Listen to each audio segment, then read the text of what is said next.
They were wrong then, they are wrong now. People need to live their lives. Let jail time live.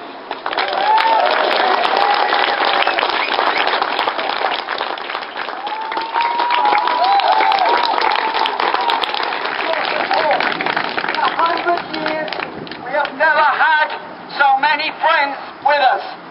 We are privileged to have you with us, living with us here at Dale Farm. We love you all. Stay with us to the end.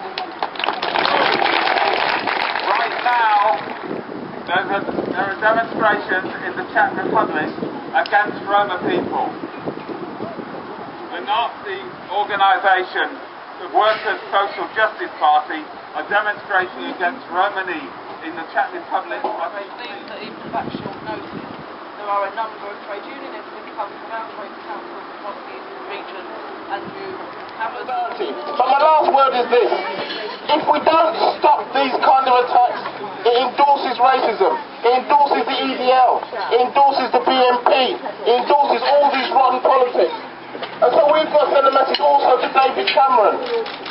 It's all right to have £20 million.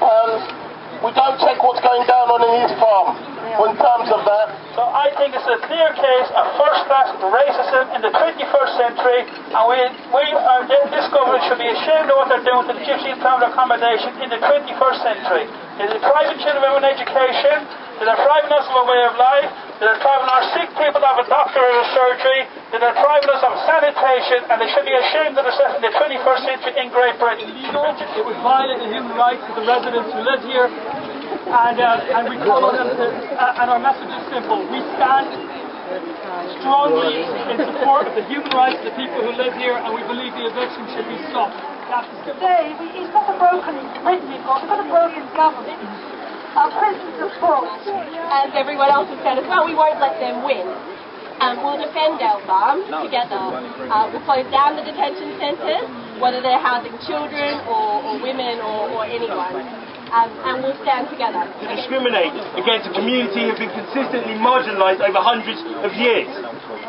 This is not something, as I said, just specific to Dale Farm. Though I'm very grateful that the community have opened their arms for people from outside their community to come in. But in South London, 36 families have been threatened with eviction over riot-related charges. This government is systematically victimising working class and ordinary people. They worry about people. This government is supporting those who worry about house prices and not those who worry about putting food on the table. Travellers bought this site 10 years ago on the promise that this old scrapyard could be made into housing. What we have here is a perfect example of David Cameron's big society. And when this eviction happens, if it happens,